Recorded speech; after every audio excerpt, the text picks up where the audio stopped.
4 months ago, I came to Israel. This is my first trip to Israel. I came with 37 Alibaba senior executives. Why we came here? We got a lot of invitations, but the reason we came here because we had a huge debate among ourselves because of the competition, because of the pressure, because of all these things that are around us, the anxiety. And I say, let's go to Israel. When you are there, you know what competition means. When you're there, you know when the people surrounded you, how you can survive. And after 4 days, visited the government, companies, venture capitalists, and a lot of entrepreneurs, we learned two things. First is innovation. Second is chutzpah. The courage to challenge. And we find in Israel, innovation is everywhere. It's just like water, it's just like a food. It's so natural. And I think to not discuss about innovation is the innovation in Israel. People here all talk about this. In the past 70 years, from my experience, for what we learned, that Israel people proved one thing. Even you have nothing, you have anything, right? You don't have anything. But if you have brain, if you have heart, you can make everything possible. From my understanding, brain is the place where you hold the knowledge, education, training. The heart is the place where you hold the wisdom. And IQ is the brain, and EQ is the heart. If you have a strong EQ, you may be easy to be successful, but people like you. You have a value, you have a friendship, you have trust. But if you have great IQ, it's very difficult for you to fail quickly.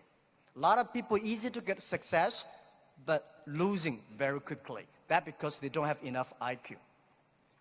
When IQ and EQ connected, that means when brain and heart connected, that is the knowledge and wisdom connected, that is called innovation.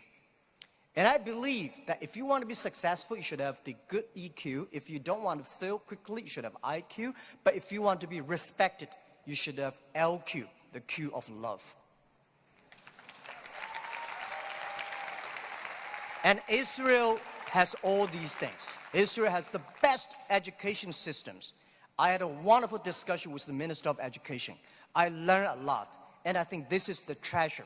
Israel is the country. They know the most precious resource in the world is not oil. It's not the gas. It's the human brains. You make the human brains great. And Israel also have the great life experience that very few countries in this world have. You combine these things together. And that is the secret source of magic of Israel's success. I'm very happy to hear that today the innovation is for better life. And this is Israel innovate not only for himself, not only for Israel. Israel innovate for humans, for the world. And this is the exact LQ we need. Today I come here to discuss about innovation. Where the idea come from? And people say, Jack, after 19 years in, being an Alibaba founder and a CEO, what you've got? People say you got rich.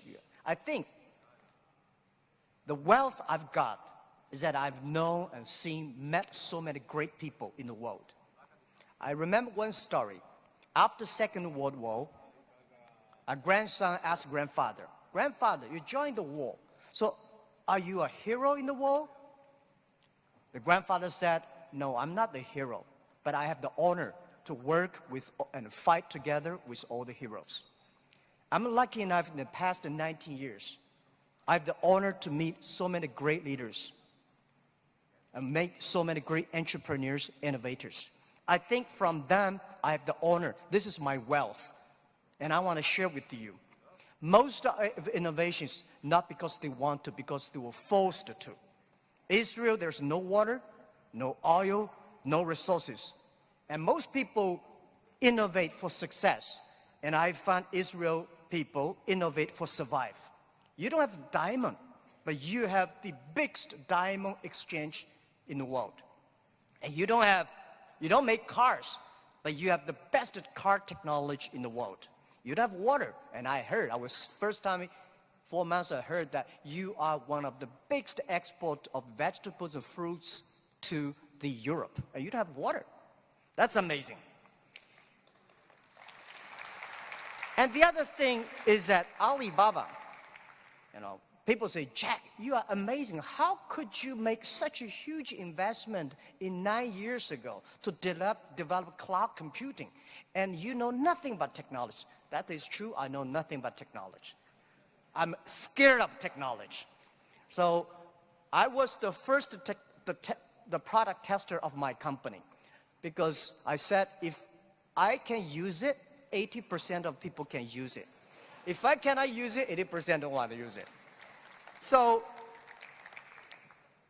9 years ago, I know if we do not develop technology on cloud computing, Alibaba will bankrupt, because we cannot afford the cost of IBM and Oracle.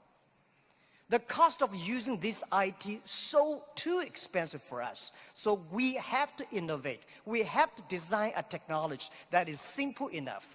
If we can use that technology simple and cost effective, not only for Alibaba, it's also going to support millions of small business. We were forced.